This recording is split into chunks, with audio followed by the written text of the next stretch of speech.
الحمد لله رب العالمين والصلاة والسلام على سيدنا محمد الأمين وعلى آله وصحبه والتابعين لهم بإحسان إلى يوم الدين.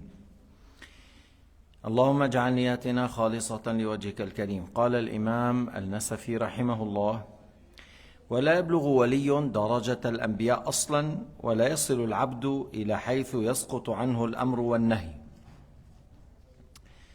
هذه مسألة مهمة لبيان أن لا نفضل أحدا من البشر على الأنبياء، ويقول مهما بلغت في العبادة والتقى والصلاح لا تسقط عنك الفرائض. Alors Nasafi rahimahullah a dit que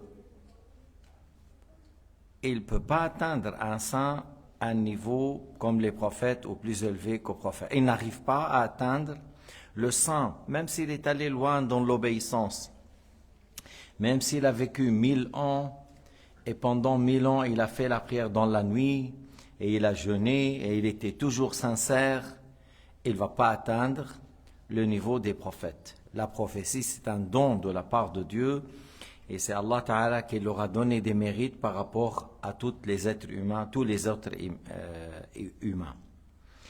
Et que l'esclave encore, il peut pas charger des responsabilités et qu'il n'y a plus des choses qui sont haram ou interdites pour lui. Il n'y a pas ça.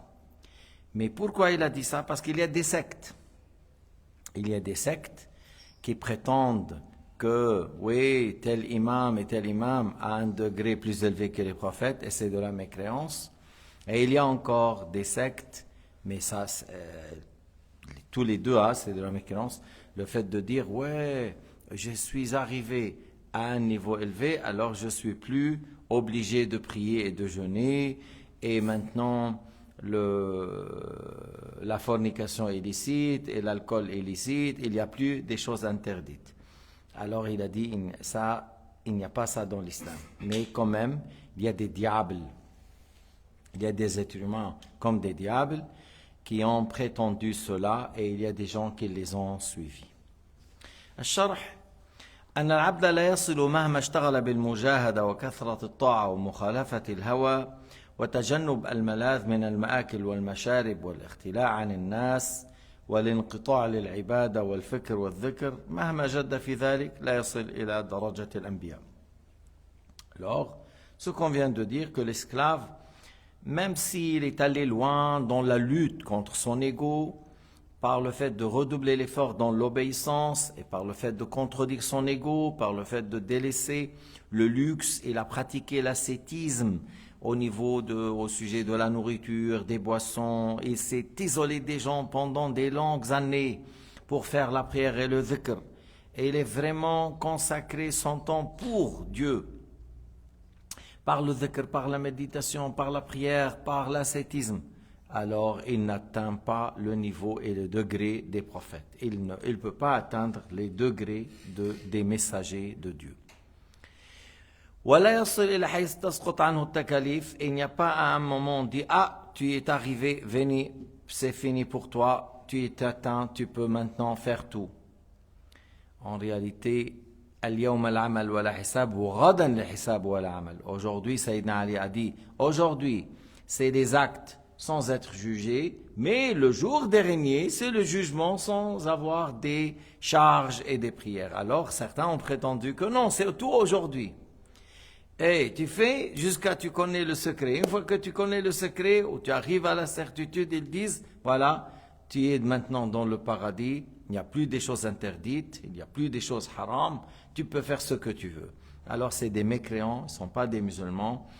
Même le prophète Mohammed devrait payer, et à la fin de sa vie, sallallahu alayhi wa sallam, Sayyidina Mohammed, il faisait la prière, on s'appuyait sur deux hommes, en sortant pour faire la prière. Il n'a pas dit, je suis déchargé maintenant.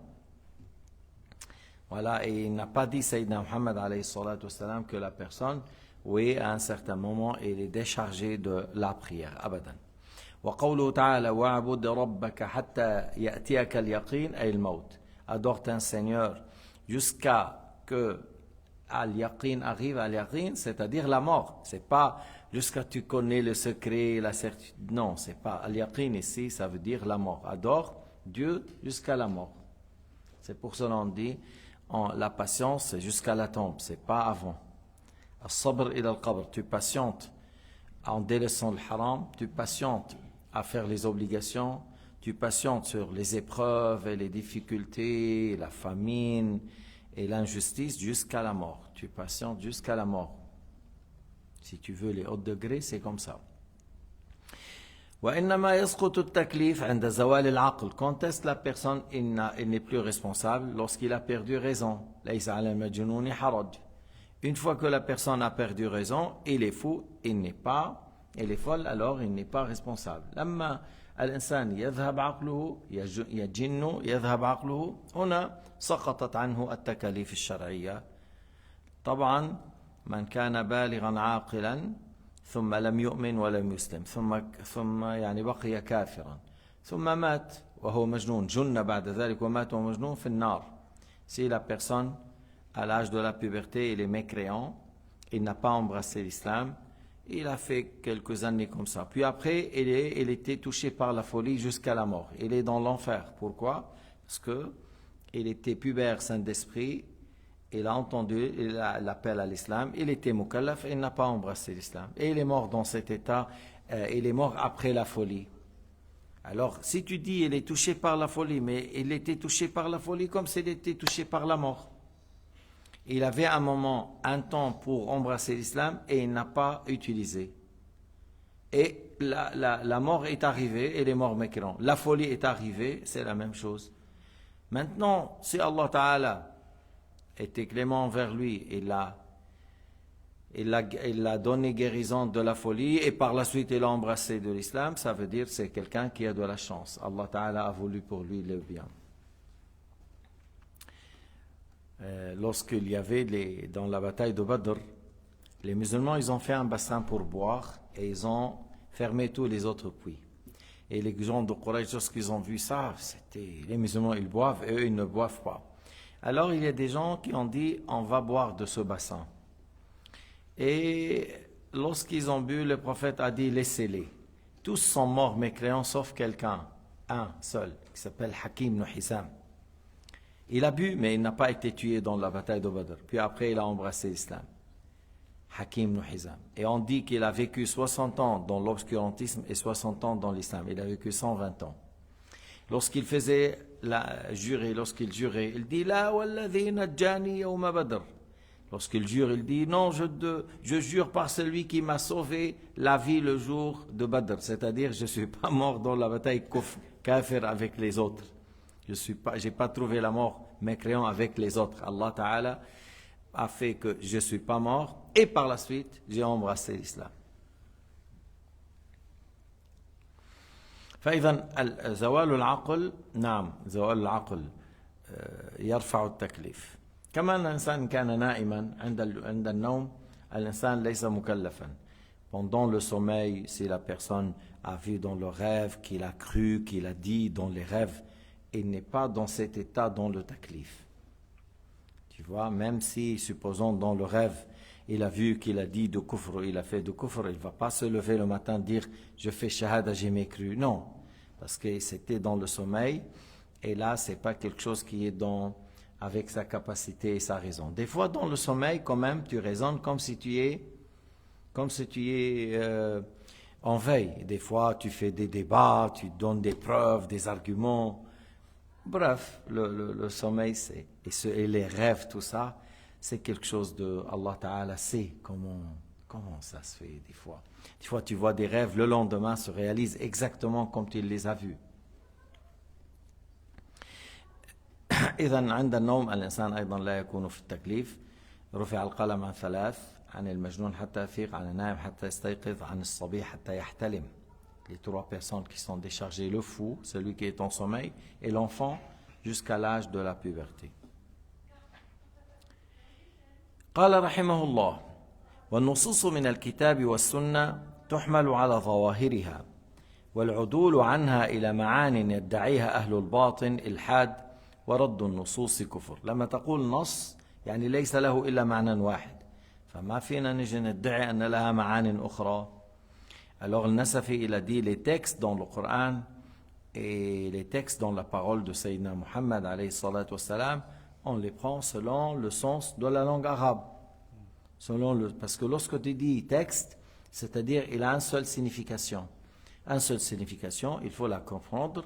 Comme la langue arabe, on utilise la langue arabe pour telle. Si tu dis chaise, voilà, kursi. Si tu dis, par exemple, psaume, c'est le jeûne. Si tu dis la prière, c'est, voilà, la salat, c'est la prière. Alors, il ne faut pas prétendre que ces textes ont des significations, ont un autre sens. Par exemple, tu ne peux pas dire, oui, le mot asad, ça veut dire himar. Non, c'est pas juste. Le lion, ça ne veut pas dire âne. Et le mot alim, ça ne veut pas dire jahil. Le savant, ça ne veut pas dire ignorant. Et le mot obligatoire, ça ne veut pas dire haram.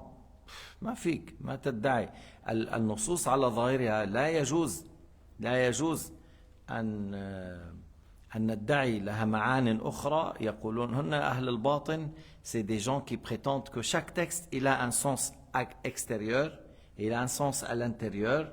Ils disent le sens de l'intérieur, c'est nos imams qui connaissent. Comment? Oui, c'est des secrets que Allah Ta'ala a donné à son messager, et son messager il a laissé pour ses imams, et chaque imam il donne à un autre imam, alors tu peux rien savoir sans passer par leur imam. Ah, et puis après ils prétendent que leur imam, voilà, c'est eux qui parlent, c'est eux qui disent halal, c'est eux qui disent haram. À tel point que il y avait des sectes que de ces intérioristes à al-Batiniya, ils disent oui, la fornication c'est désobéir à notre imam. C'est pas le fait de dormir avec une femme, ça c'est pas un problème. Ils disent désobéir à notre imam, c'est ça zina, c'est ça la fornication. Et la prière dit obéir à notre imam, c'est pas les 5 prières que tu vois. Voilà, ça c'est des choses, et ils étaient des personnes, ils ont pu manipuler, parce que des fois ils ont des chefs ruseurs, manipulateurs, et ils ont fait beaucoup de dégâts à l'époque. إذن النصوص من الكتاب والسنة تحمل على الظاهر. قلنا هؤلاء الذين يقولون نحن أهل الباطن يدعون أن للنصوص ظواهر وبواطن، وأن هذا المعنى الباطني لا يعرفه إلا إمامهم، وإمامه أخذه عن إمام آخر، إلى أن يقولوا وهذا الإمام أخذه عن النبي، والنبي يقولون الله تعالى أطلعوا على ذلك. فإذا ما بتعرف دينك إلا إذا مررت عبر أئمتهم بزعمهم. وكانوا يستحلون الحرام ويستحلون الزنا وغير ذلك من المعاصي والفجور والفسوق، وحرفوا كثير من الأشياء، لا يجيبون الصلاة ولا يجيبون الصيام. لذلك قال العدول عنها إلى معان يدعيها أهل الباطن إلحاد. C'est pour cela il a dit le fait de prétendre que ces textes ont un autre sens que celui-là, c'est de la mécréance. Le fait de rejeter les textes dans le Coran, c'est de la mécréance. الشرح النص القرآني والنص الحديثي يحملان على الظاهر ما لم يدل دليل عقلي أو سمعي على وجوب العدول عن ذلك. Dans le cas où الآيات والأحاديث, elle peut apprendre 2-3 significations, mais il y a le sens apparent qui est proche, qui arrive soudainement à l'esprit dès que tu entends, et il y a d'autres significations qui sont un peu loin. Alors là on dit on n'a pas le droit d'interpréter et de donner un autre sens que la langue arabe accepte. Il faut prendre l'apparence, sauf s'il y a un argument rationnel catégorique ou un texte explicite qui nécessite l'interprétation. C'est là où on a dit Ar-Rahmanu ala al-Arsh istawa. On a dit istawa, il a 15 significations. Parmi les significations qu'il ne faut pas dire, le fait de s'asseoir et s'établir, ça on utilise pour les corps, pour les créatures, mais et ça a été bien confirmé par les textes dans le Coran qu'Allah ne ressemble pas à ses créatures, et par la raison même que le Créateur est différent de toutes les créatures, ne ressemble pas à ses... Alors, il est indispensable d'interpréter le mot istawa par autre que le fait de s'asseoir et s'établir. Alors là, tu vois, l'interprétation, c'est suite à des textes qui nécessitent l'interprétation. Parce qu'il y a laysa kamithlihi shay, et il y a les preuves rationnelles aussi. Mais sinon, s'il n'y a pas un argument, s'il n'y a pas un argument qui nécessite l'interprétation, il ne faut pas le faire. Il faut prendre l'apparence. Parce que c'est comme ça les Arabes. C'est les Arabes, lorsqu'ils parlaient aux gens, même si le mot elle a plusieurs significations, entre eux les Arabes, ils prennent le sens qui arrive soudainement et en premier lieu à la raison. Et le Coran a été révélé par la langue arabe. Alors il faut l'interprétation et l'explication soit selon la langue arabe. Quand est-ce on vient à l'interprétation? C'est lorsque l'aya ou la parole peut avoir plusieurs significations et que le sens apparent ne convient pas, il y a des textes qui nécessitent l'interprétation ou des preuves rationnelles catégoriques. C'est là où on interprète, sinon il faut laisser les versets et les paroles prophétiques selon leur apparence. إذن التأويل في الآيات والأحاديث الآيات القرآنية والأحاديث كل هذا أولا يحمل على الظاهر المعنى المتبادر إلى الذهن الذي يصل إلى الفهم من الأول هذا يقال له الظاهر المعنى القريب الذي يتبادر إلى الذهن عند سماع الآية عند سماع الحديث هذا هو يحمل على هذا المعنى ولو كان الكلمة بحد ذاتها قد تقبل معنيين وثلاثة وأربعة وعشرة ولو كان لكن متى يعدل إلى التأويل يعدل إلى التأويل إذا كان هناك دليل عقلي قطعي أو دليل سمعي ثابت يحتم التأويل c'est-à-dire si, comme je viens de dire, s'il y a une preuve rationnelle catégorique ou un texte explicite, un texte confirmé, une ayah ou un autre hadith confirmé qui nécessite l'interprétation. Alors là, on interprète. وهنا مثلا بتقول أنت أنه ابن عباس رضي الله عنه لما قرأ هو الذي أنزل عليك الكتاب منه آيات محكمات هن أم الكتاب وأخر متشابهات فأما الذين في قلوبهم زيغ فيتبعون ما تشابه منه ابتغاء الفتنة وابتغاء تأويله وما يعلم تأويله إلا الله والراسخون في العلم هذه القراءة الثانية وما يعلم تأويله إلا الله والراسخون في العلم قال أنا من الراسخين في العلم يعلمون الذين يعلمون تأويله المتشابه. Alors, j'ai dit, comme on dit que des fois, on interprète lorsqu'il y a une nécessité et on a des arguments soit rationnels ou textes dans les textes, soit ça, soit l'autre, ou les deux en même temps. Et alors, vous voyez, Ibn Abbas, radiyallahu anhu, a dit, lorsqu'il a cité l'aya dans Surat Al-Imran, qui signifie, c'est Allah qui a fait descendre sur toi le livre dans lequel il y a des versets explicites et d'autres apparemment équivoques. Et explicites, ce sont la mère ou la référence, et équivoques. Ceux qui sont dans l'égarement, qui cherchent la fitna et les problèmes et l'égarement, ils cherchent à suivre les versets équivoques. Et c'est Allah et les enracinés dans la science qui connaissent l'interprétation. Alors, l'aya que je viens de citer, il y a deux lectures. La lecture, et c'est Allah qui sait l'interprétation seul. Et là, on a dit, alors ce qui est voulu par les versets équivoques, c'est les versets qui traitent de certaines choses qui vont avoir lieu dans le futur. Et c'est Allah seul qui sait quand est-ce aura lieu, parce que tout le ghaib, tout le caché, c'est Allah qui le sait. Et il y a l'autre lecture, que Allah et les enracinés dans la science connaissent leur interprétation. Et c'est pour ça qu'Ibn Abbas, il a lu l'aya et il ne s'est pas arrêté avec le nom Allah. Il a dit Allah et les enracinés dans la science, les hommes de science, connaissent. Alors il a dit, et moi, je suis parmi les hommes de science et les enracinés dans la science qui connaissent l'interprétation, c'est-à-dire des versets apparemment équivoques. Et qui a cité ça? Ibn Kathir. Ibn Kathir, l'élève d'Ibn Taymiyyah, a cité ça dans son livre, Al-Tafsir là, Tafsir Ibn Kathir, et il a rapporté ce qu'il a dit Ibn Abbas. Et malgré ça, tu vois, les wahhabis, ils disent, non, c'est haram de faire ta'wil, c'est haram de faire l'interprétation. Alors, qu'est-ce que vous dites de Ibn Abbas? Surtout que, cette version, lui, il a dit, je suis parmi les enracinés qui connaissent l'interprétation. Mais, يوم يكشف عن ساق يوم يكشف عن ساق الآية, le jour où Allah Ta'ala dévoile des grandes difficultés. Mais les wahhabis, ils disent, ouais, يوم يكشف عن ساق, le jour où Allah Ta'ala, il s'assoit sur une chaise, il dévoile son tibia. Le wahhabi, il dit ça. Ibn Taymiyyah, il dit, les anges ramènent une chaise pour Allah. La ilaha illallah. La ilaha illallah.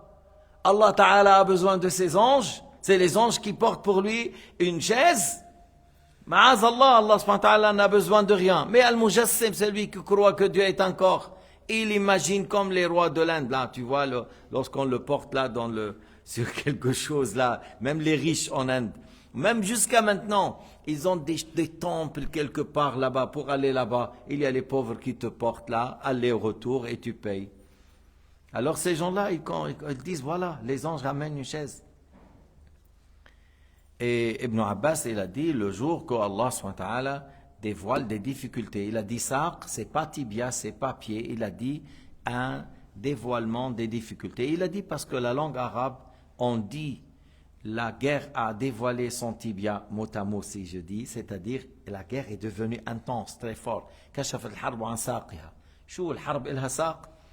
Dans la langue arabe, كشفت الحرب عن ساقها. La guerre a dévoilé son tibia. La guerre, il a un tibia.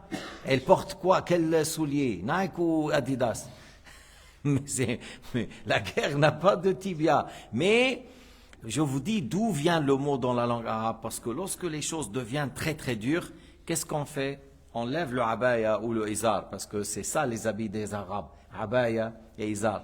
Et abaya et izar, si ça c'est long, tu vois, tu peux tomber. Tu lèves là-haut pour que tu bouges. Et si tu as fait ça, ça veut dire c'est devenu très dur. Comme lorsque le père de Jassas, il y a une guerre entre les Arabes à cause d'une chamelle, tu vois, qui a duré 40 ans.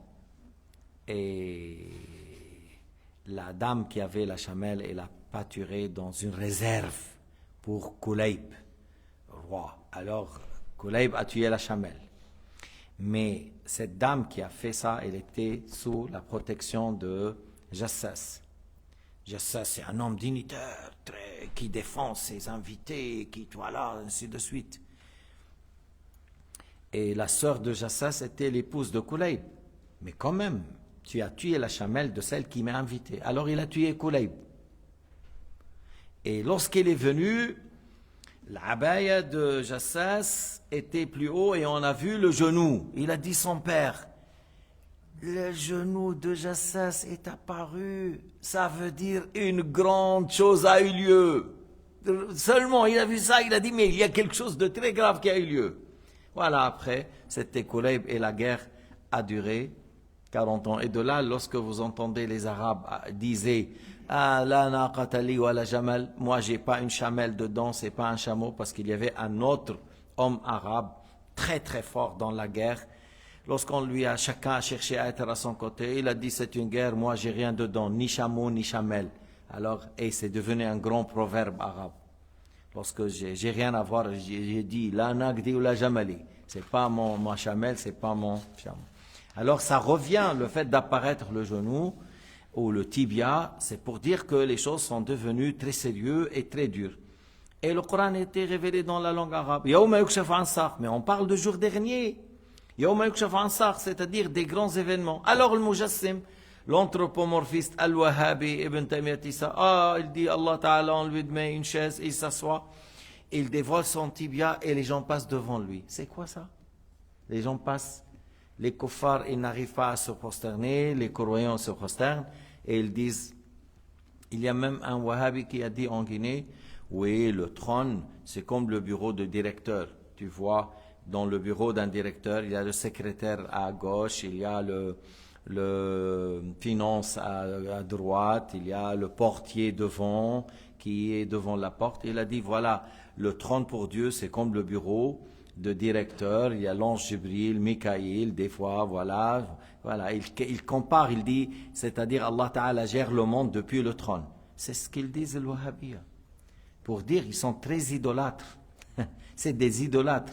Parce que sculpter l'idole et de mettre devant toi et l'adorer, c'est idolâtrie. Et sculpter par l'imagination, c'est de l'idolâtrie.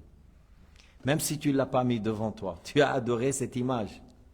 إذن هذا وثنية أن تعبد صنم كفر وثنية وأن تتخيل أن الله جسم فتعبده هذه وثنية. فإذا ابن عباس il a interprété الساق par les difficultés, il a interprété النور الله نور السماوات والأرض الله نور السماوات والأرض. Il a dit Allah Ta'ala qui guide, qui a guidé les anges et qui guide les croyants sur terre. Il n'a pas dit Allah est une lumière, mais il a dit Allah Nour, c'est-à-dire guide. Ibn Taymiyyah, il a dit non, Allah Ta'ala, lorsqu'il se met sur la terre va être pleine par ces lumières de lui, qui se dégage de lui une lumière, et la terre va être pleine de ces lumières. Et il a dit, c'est ça la signification, وَأَشْرَقَتِ الْأَرْضُ بِنُورِ رَبِّهَا. Il dit, وَأَشْرَقَتِ الْأَرْضُ بِنُورِ رَبِّهَا. Il dit, voilà, lorsqu'il se met, la terre sera pleine par la lumière qui se dégage d'après lui de Allah wa l'iyadhu billahi ta'ala.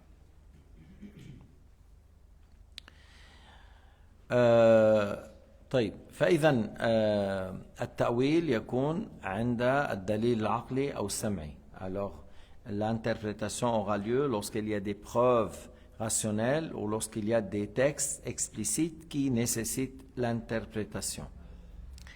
C'est à ce moment-là qu'on peut interpréter, sinon on laisse les textes selon leur apparence. كذلك إذا خالف حديث الأحد نص الحديث المتواتر وقبل التأويل فإنه يؤول. Encore, par exemple, il y a un hadith rapporté par une personne ou deux chaînes, trois chaînes, une personne, il a rapporté. Et ce hadith qui a été rapporté par une personne ou deux, il contredit un hadith mutawatir rapporté par 20, 40, 50, 100 personnes. Et ce hadith qui a été rapporté par une personne ou deux accepte l'interprétation. La langue arabe qui était, on peut la comprendre comme ça, alors il faut l'interpréter. Mais si c'est une parole qui contredit al-hadith al-mutawatir, le hadith rapporté par un grand nombre, et il n'a qu'un seul sens, on peut pas, il n'y a qu'un seul sens, alors c'est à rejeter, c'est du mensonge. Il ne peut pas être juste et il contredit mutawatir, parce que le prophète Mohammed alayhi salatu wassalam ne se contredit pas. C'est pour cela, s'il y a une parole qui a été rapportée, il contredit le mutawatir ou le Coran, c'est à rejeter. Sauf si on dit c'est abrogé, c'est-à-dire ça a été dit et c'est abrogé. Tu vois, c'est abrogé, c'est-à-dire il y avait la pratique de cette loi pendant un moment, puis après ça a été abrogé par tel ayah ou tel hadith. C'est pour cela, celui qui veut parler dans le Coran et le hadith, et il faut avoir la science. Il faut avoir la maîtrise de la science, il faut acquérir bouche-oreille de la part des savants. Tu vois, l'Albani,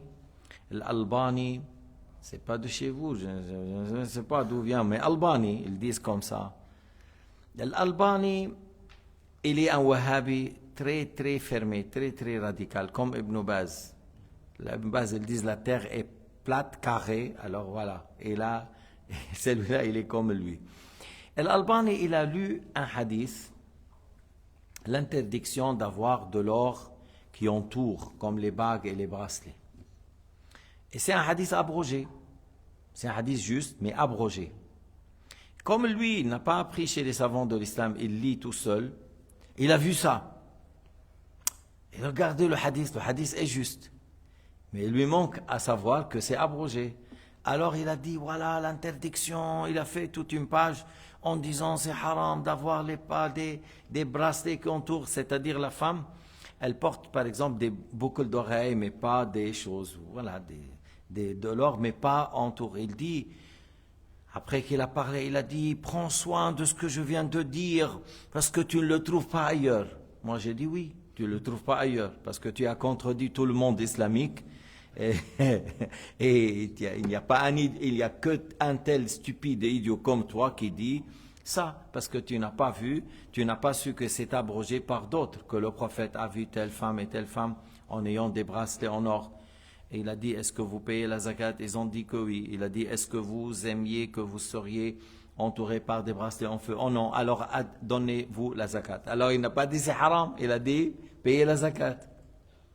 Alors s'il y avait là-bas l'interdiction, et ici, il a confirmé, il a dit, mais seulement payer la zakat, ça veut dire que l'autre hadith est abrogé, c'est tout.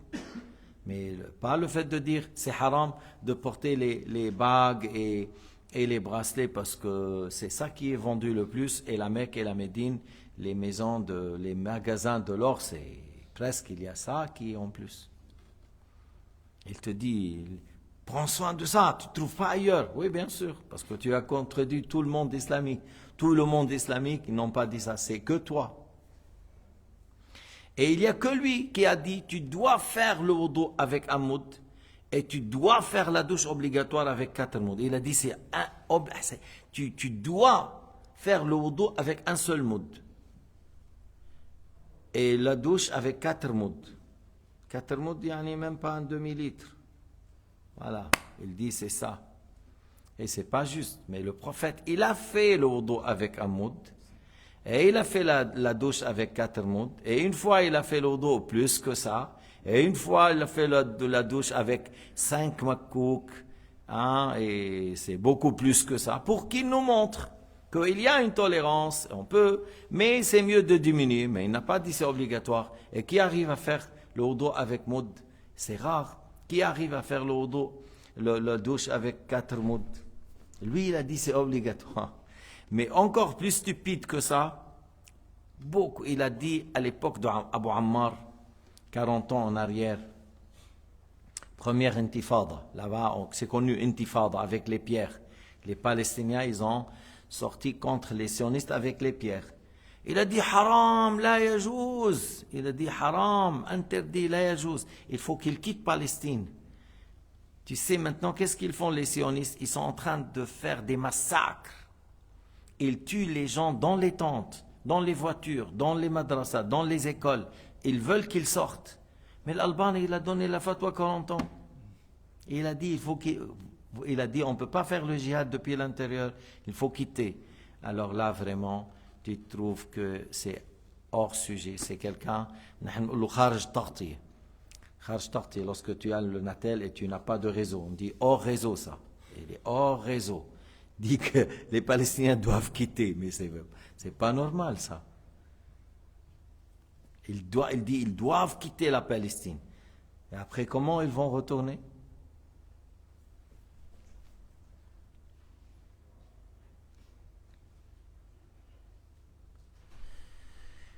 Alors si le hadith contredit le Coran et le hadith mutawatir, il n'accepte pas l'interprétation et voilà, alors où il n'est pas abrogé, alors ça veut dire il n'est pas juste. C'est du mensonge. C'est du mensonge. Et la règle, alors Ahl Sunnah wal Jama'a n'accepte pas l'interprétation comme ça, sans règle. Il y a la règle que je viens de la citer.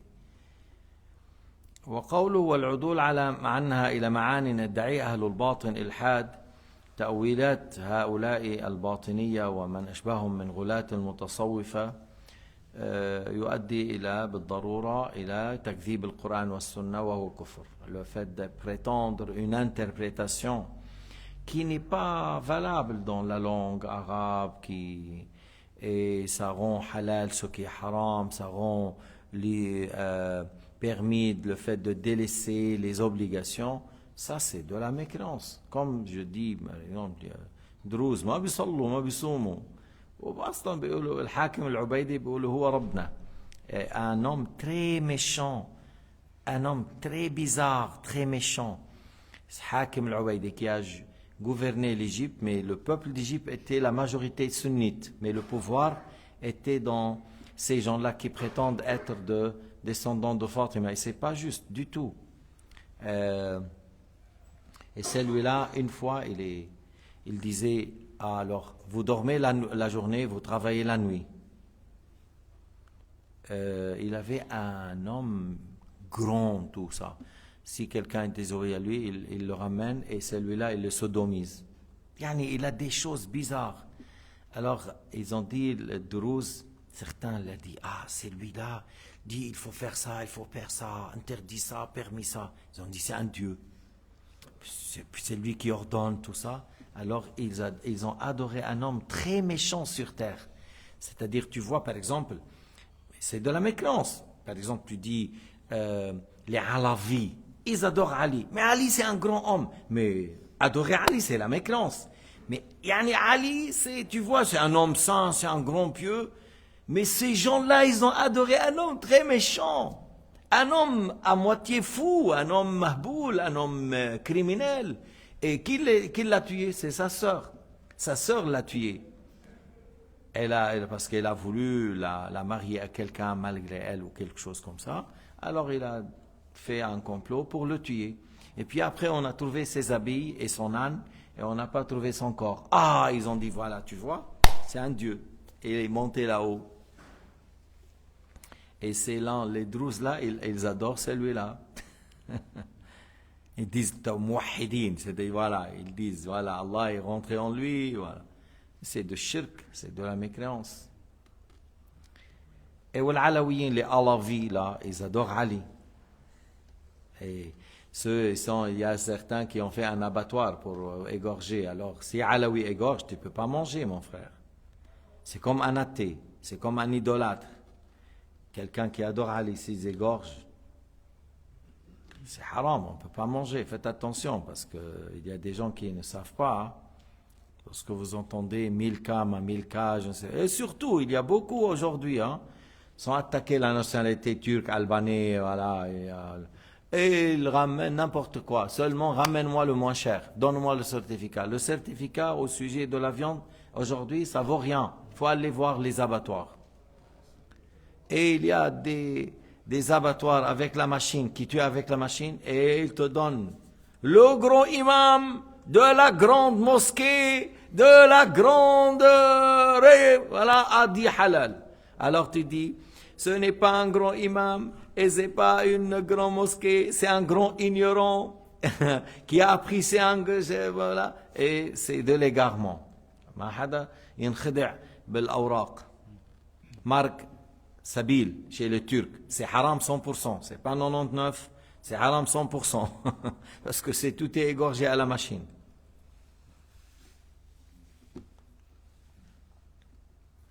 À un certain moment, moi j'ai cru, ouais, les Turcs c'est des gens très sérieux, tu penses aux Ottomans, à Ortogrol, Osman, non, rien du tout, c'est des gens qui s'intéressent à l'argent, illa ma rahima rabbi, sauf mais faites attention, on ne peut pas donner... Une fois, ils m'ont dit à Genève, l'abattoir qu'on nous on contrôle, il a dit voilà, on va ramener depuis l'Italie le kebab de blanc poulet, kebab d'Inde. Et voilà, il y a un certificat halal. J'ai dit ça vaut rien, je veux aller là-bas. Alors voilà, il m'a donné le téléphone, on a téléphoné aux abattoirs. Non, il ne faut pas venir. Non, chez nous on ne vient pas, vous allez téléphoner à la mosquée de Rome, la grande mosquée qui dépend de l'Arabie Saoudite, Rome, pour l'Arabie Saoudite, c'est eux qui ont construit. La secrétaire a passé 2 mois pour avoir quelqu'un qui répond. Alors, Rome, mosquée de Rome, et 2 mois à la fin, on a trouvé quelqu'un qui répond. Oui, les abattoirs qui, voilà, ouais, c'est halal pour 100%. Comment ça égorge? Oui, on met la cassette, Bismillah, Allahu Akbar, la cassette passe, et le poulet passe tranquille, hein, parce qu'il entend Bismillah, Allahu Akbar, et la machine coupe la gorge. Et voilà, ils sont égorgés par la machine. Alors c'est haram 100%, parce que ce n'est pas un égorgé manuel. Alors certificat, faites attention. Et on revient à ces gens-là qui disent, voilà, c'est pas ça le sens, ils prétendent à autre chose. Et on a même dans ceux qui disent Sophia, il y en a beaucoup. Aujourd'hui, dans Chadhiliya, en Syrie, au Liban, et il y a même dans d'autres pays, la Tunisie, il y en a. Et au Sénégal, et dans certains pays, et en Turquie, et en Macédoine du côté de Turquie, ils croient Tout ce que tu vois, c'est Allah, même toi-même. Même tes lunettes, même ton portable iPhone. Tout ça, c'est Allah. Même les toilettes. Ils disent, il n'y a que Dieu qui existe. Alors, c'est des grands mécréants. C'est les frères de Lénine et Marx. Voilà. Lénine, Marx, Staline et ces gens-là. Des fois, ils ont une barbe un demi-mètre. Hein? Il a un chapelet comme ça. Il a bouton, il a tout. Et c'est un grand kafir. Et il est l'ami de Lénine, celui-là. Il croit que le monde, c'est Allah. Il croit que les chiens, c'est Allah. Il croit que Netanyahu, c'est Allah. C'est quoi ça? Il y en a aujourd'hui. Moi, je les ai vus. Ils sont venus de Sénégal. Les Sénégalais, ils ont fait un grand repas chez nous. Moi, on a pensé du bien. Et après, celui-là qui est venu, il a parlé de ça. Alors j'ai dit, voilà, celui qui dit ça, c'est un grand kafir. Et l'argument, c'est dans le Coran Karim, le premier ayah, après Bismillah ar-Rahman ar-Rahim, c'est quoi? Alhamdulillahi Rabbil Alamin, dans le Fatiha. Alhamdulillahi Rabbil Alamin. Louange à Allah, le créateur du monde. Il n'a pas dit louange à Allah, le monde. Il n'a pas dit Alhamdulillah al-Alamin.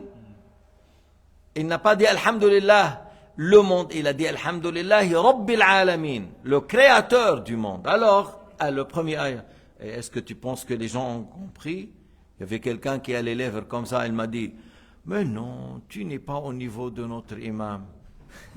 Tu n'es pas au niveau. J'ai dit, d'après toi, c'est quoi? Comment on peut connaître le niveau? C'est par la science. Celui-là, il n'a rien. Il est venu pour ramasser l'argent. Il était là, il y avait un Français 80 ans, un Français de 25 ans, et c'est son frère, son serviteur, là, le Français. Alors là, on mange ensemble. Voilà, quand du qal machaïch entre nous, la table là. Et celui-là, le Français, il lui pousse la viande, il lui pousse les poissons. Il faisait quoi ça? Moi, j'étais avec notre Cheikh Abdullah. Il nous donne à nous la viande. Nous, on était élèves 17 ans, 18 ans. Le Cheikh, il mange des petites choses et il donne à ceux qui sont avec lui la viande. Alors celui-là, il lance à lui et l'autre, il mange. Il lance à lui, il mange. Et donc, ces gens-là, chez eux, l'argent, on ne les compte pas à la main, on les prend par l'épaule, on amène les grands sacs, et tu ne fais pas sadaqa toi-même. Toi, tu donnes à Cheikh, Cheikh, il fait. Vous ne faites rien du tout, donnez à Cheikh. Alors, lorsque vous venez la deuxième fois d'après eux, il faut venir chacun avec l'argent. Et ils le mettent devant lui, après on les remplisse par les sacs. Et puis après, il faut voir les châteaux qu'ils ont. Après, il faut voir le bâtiment de 3 étages, 4 étages et 200 voitures dedans, dernier modèle. Il lui manque seulement derrière avion, Rafale ou Mirage. Alors, il lui manque que l'avion. Mais c'est alors comme ça dans l'islam. La hawla wa la quwwata illa billah. Cheikh Abdullah, notre cheikh, il est mort, il n'avait pas une petite chambre à lui. Il a laissé comme héritage 200, 300 manuscrits, les livres les plus importants sur cette terre, qui ne sont pas imprimés et que le cheikh a cherché à les avoir, et à les manuscrits. Et il a dit même, j'aimerais que cela soit au service de l'islam et musulman. C'est-à-dire chercher un homme riche qui achète ça si jamais je meurs, vous achetez ça de mes héritiers et qui soit au service. Mais il n'a pas laissé des vergers, des châteaux, des voitures, des avions. Mais pour dire qu'aujourd'hui, on a des problèmes dans ce qui s'attribue à l'islam. Il y a le batiniya, comme on a dit, c'est des gens qui courent derrière l'argent, qui courent derrière le dunya. Et ces gens-là qui se disent soufis, ils disent Allah et le monde, c'est des grands kafirs. Al-ilm huwa alladhi yunajjik. La science, c'est ça qui te sauve. C'est ça qui fait que tu vois la vérité, vérité, et tu vois l'égarement, égarement. Alors lorsque tu vois la vérité comme vérité, tu la suis. Lorsque tu vois l'égarement comme égarement, tu t'éloignes. Si tu n'as pas de science, et le loup, il s'habille comme un mouton. Mais il faut bien regarder, les dents sont comme ça, les moutons, ils n'ont pas des dents comme ça. Alors tu vas aller avec... Non, si tu n'as pas de science, tu peux aller à l'égarement. Alors, il faut maintenir la science, et il faut tenir compte de ce qu'Allah subhanahu wa ta'ala a ordonné dans le Coran et ce que le prophète Mohammed a enseigné. Et c'est ça qui fait sauver. Il n'y a pas une porte pour avoir l'agrément de Dieu à part le fait de suivre le prophète Mohammed sallallahu alayhi wa sallam. هذا هو. كل الطرق مسدودة إلى رضوان الله سبحانه وتعالى إلا من اقتفى آثار رسول الله. Toutes les portes sont fermées sauf pour la personne qui cherche à suivre Sayyidina Muhammad. كما قال تعالى قل إن كنتم تحبون الله فاتبعوني يحببكم الله. Dis-leur Muhammad que si vous dites que vous aimiez Allah, suivez-moi, Allah vous agrée. Et la chose est toujours comme ça. Vous dites on aime Allah et on veut aller au paradis, alors on n'a que suivre le prophète alayhi salatu wassalam. Suivre le prophète alayhi salatu wassalam, c'est par ceux qu'ils ont transmis les savants de l'islam. Parce que qui a hérité le prophète? Les savants. Parce que le prophète, qu'est-ce qu'ils ont laissé comme héritage? La science, ni l'or, ni l'argent métal. Al-Anbiya, la yuwarithuna dirham wa la dinar. Innama taraku ilm. Man akhadha hadha al-ilm. Qui a pris la science, l'héritage, c'est les savants de l'islam, comme Shafi'i wa Malik wa Ahmad wa Abi Hanifa. On suit ces imams. أما واحد كفره أكثر العلماء كفروه لا نتبعه. Quelqu'un qui a été déclaré mécréant par beaucoup de ulama, beaucoup de savants, il ne faut pas le prendre comme Ibn Taymiyyah, comme Ibn al-Qayyim, comme voilà les sectes que vous connaissez, le Qadariyya, le Mu'tazila, le Mushabbiha, le Khawarij, الذين يسبون أبو بكر وعمر الروافض. Alors il ne faut pas suivre ces gens-là, il faut suivre le prophète qui y suivent An-Nabi Muhammad alayhi salatu wassalam. Walhamdulillahi rabbil alamin.